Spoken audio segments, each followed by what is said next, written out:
I'm James, a growth executive, and I'm going to tell you a story about a business partner that I used to work with who I loved dearly, but man, we would butt heads all the time. And it wasn't until somebody explained to us that we were thinking about things on a totally opposite ends of a spectrum. So I'm going to share my screen here and show you exactly what I'm talking about. Okay, so here's what we learned. This business partner of mine was an amazing visionary. He could think about things long term. And so he would often walk in my office, and it kind of became a joke, but he would write a number on the whiteboard. I have whiteboards all over my office, and he would walk in and he would write 157,000, and then he would walk out. And I'm like, dude, what is $157,000? And he's like, well, that's what we need to hit next month.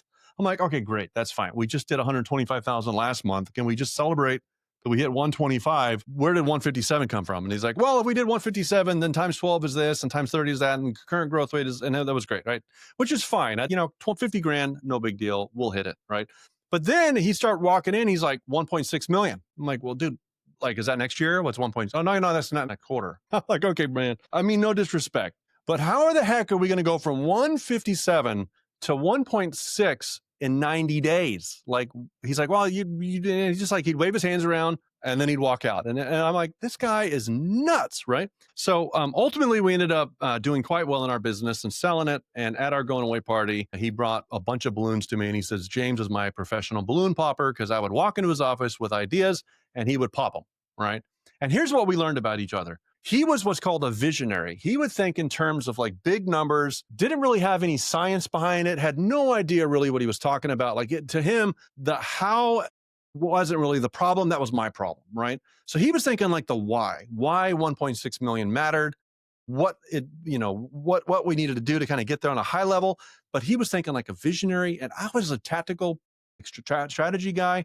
And I was like, okay, like that's an X number of leads. Like I know 1.6 million is going to have this many conversations at this deal value, at this close percentage, meaning I need this many account executives, this many sales development reps, because I know the ratio of sales development people to development people. And then I would like start doing the math in my head, trying to figure out like, okay, where's the lead volume? I would start to build a funnel, and like I would start thinking like what needs to happen to make that thing a reality, right? So you can see the tension. So he was what we call a visionary. So he was big on vision. I was big on the tactical, like the tactical, practical day in, day out. And then together, we really needed to come together on strategy. We needed to get really, really good at moving higher up on high strategy versus low strategy. And he was, low on tactics and high on vision. Right? He didn't care about the day to day. He just cared about the big idea. So for him to walk in my office and write a number on the whiteboard,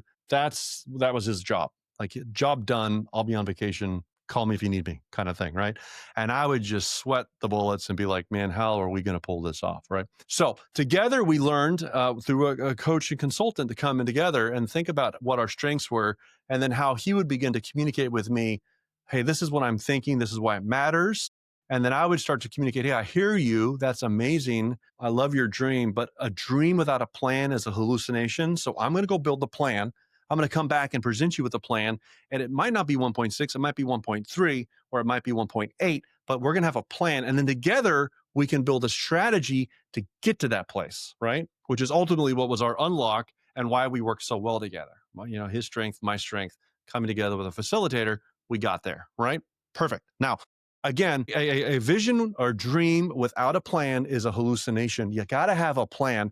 Someone in the organization needs to think strategically, not just the day-to-day stuff that needs to happen, like the funnels, the call volume, the lead volume, the onboarding new salespeople, like the stuff that has to happen, right? Not only like where we're going, big idea, but someone gets to pull back and think, okay, how do these two worlds fit together? And what do we need to do today so that our work in the next 7 days, in the next 30 days, the next 90 days fits the 1-year plan, that fits the 3-year plan that makes that happen?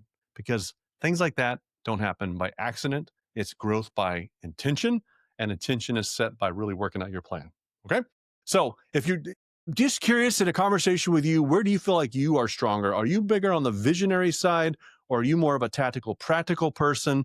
And is there a tension in your organization? And is there a way to start communicating with one another so that you can leverage each other's strengths and meet in the middle on building out that strategic plan so that you're not at odds? Because you do not need to be a professional balloon popper. You need to be the guy that can show up to show the balloon guy that he's not full of hot air. I'm James with the Growth Executive. If you have any questions, feel free to reach out directly. Love to walk you through this in our next workshop. So I hope to see you there. Have a great day.